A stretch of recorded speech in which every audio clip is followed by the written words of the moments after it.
Right, I'm here with Russ, aka Man on Wax. I've got a few questions if that's alright. Crack on.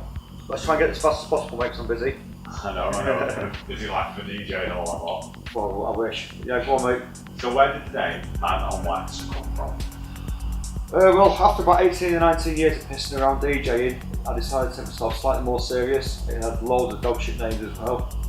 So I used wax and Serato with DVS, so Man on Wax came naturally. Okay, can you describe your style of DJing? The perfect person to ask was my girlfriend Lindsay. However, I'm known for being quite creative. I like to be very clean. Obviously, we do have mess ups every now and then. And I like layering up with samples, acapellas, a little bit of chopping, and some very basic cutting and scratching. So yeah, quite creative. So who would you say your influences are? It's quite strong this. Personal influence, my best mate Scott Rogan. He's got a very creative side of me. On a more mainstream level, Sven Bath for his sort of his selection. Dave Clark for his decks decking, chopping up, and also Ben Clark, so I like his very minimal sound. Cool. So how did you come up with the name Act of the Morse Code? And what inspired you to start the events? Yeah, inspired us with sort of like trips to Berlin. Achtung is quite a strong German word, so Lindsay brought that into it in a bit of a brainstorm session that we had. The Morse code, I threw that in because I like the Morse code. So obviously you can refer to techno music with the bleeps and beeps, just like Right. beer. So obviously you're part of your residents, but who else have you got spinning up here? Myself, Man on Wax. Can you see the board? Yeah. I think you should be able to see it there. So I'll Yeah. place it nice and perfect for a bit promo. Lee Walls and Fez, they both from places such as Z Project in Ibiza, Sankey's, Space Ibiza. They've been around the mill quite a while. They're quite respected DJs locally and around the northwest, so I brought them to on board. And I'm fortunate to have them as mates as well. Right, okay, so what's the location and the date of your next event? The location is Joker's Basement Bar next to Madame Tussauds, Black Promenade, and the date is the 10th of September. Okay, so who's on the lineup? Like I say, the 3 residents, and rather than one headliner this time, we've pushed the boat out and I've digged a little bit deep in my pockets, which I needed to get these 3 on. I've got Mark Archer from Alternate, Nexus 21, Des Varley, he used to be part of LFO, and G-Man Techno, he's done Berghain in Berlin as well, and Mike Humphries from the Orbit Leeds, Naked Lunch Agency and Master Tracks. So yeah, 3 heavy hitters. We've never done Blackpool before as a threesome or a trio. So it's the first time for them guys, and it's the first time for Blackpool to have 3 heavy hitters such as these in our sound. So what can we expect to hear at your event? Well, early doors from 9 to maybe 11, 11:30, you've got Fez and Lee doing the Jacking House, Deep House, Acid sort of sketch, and then you've got myself doing a house to techno transition. When I say techno, I don't mean that speeded up bullshit that you keep seeing all over MTV. It's about 128 to 133 BPM. Quite minimal, quite uplifting, big drops. And the 3 headliners, well, if you delve into Google, you'll see what these guys pull out the bag, and it's always all over the place from one end of the spectrum to the other.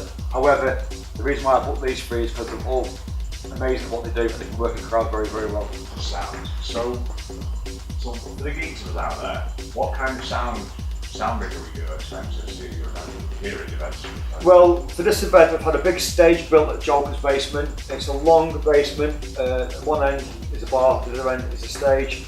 And next to the stage is 2 prominent gaps, huge gaps. So I've pulled in Studio 3 Collective, a Blackpool company. That's Studio 3 Collective promoters, check them out by the way. And I've pointed out the 2 prominent gaps. I said to Mark Clary, do us a favour mate, fill them. So we're going to fill it with, I believe, a system around about 24k. Mark's words were, it's going to be very thunderous down there. Awesome. So what are the opening times and how much is it going to cost us to get in? The opening time is from 9 PM until 5 AM. The prices vary. If you haven't got a ticket, you just turn up on the night, it's £15 on the door. If you quote FNoob Techno Radio Manchester, that's FNoob Techno Radio, you'll get a £5 off. If you're a student, you'll also get a £5 off. So it's £10 in. I've got tickets now locally, so get all of them on Facebook. Also, the bar is very, very cheap as well. If you've got a student card, this is the boss's words, not mine, the guy that owns the club. If You've got student card guys, you'll get 25% off on the bar. So we welcome students because it's always a good, chilled out, friendly crowd anyway. Great. So is there a dress code? There's not a dress code at all, as long as you come comfortable. What you've got to remember is you've got to prepare for a night in a basement. It's going to get warm, there is air conditioning in there. However, you come to a rave in a basement and I'm expecting it to be busy. So travel light, travel comfortable. So what are the chances of being refused entry to your town? Blackpool has a stigma of hen parties and stag parties. We can clock them a mile away. You know, if there's 10 or 15 guys turn up steaming and drunk, same with the girls as well. Generally, what they bring with them is a few issues. A lot of them do, a lot of them don't, but we don't want to take the risk. So if you are a huge crowd of late stag do's or hen do's, you will get refused.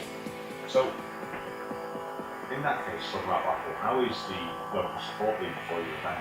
Local support for businesses throughout, I think, has been absolutely fantastic. It's the first time I've had sponsorships from Universe Gym, Urban Barbers in Leighton, Breaking Media, Alfresco Food Company and Hearts and Movements. But generally the local support has been fantastic from clubbers to business owners. So what about out of Blackpool, like the bigger picture, UK? If you push to the north, we've got Forte in Scotland, Forte Techno, check them out, that's Forte. All the way down south, a massive radio station called Seance radio station, Dave Clark's on there, they pushed us as well. Over to the east coast, we've had Gemma Fairbanks crew from the Orbit and Leeds. Thank you very much for your time over there, guys, and for your support.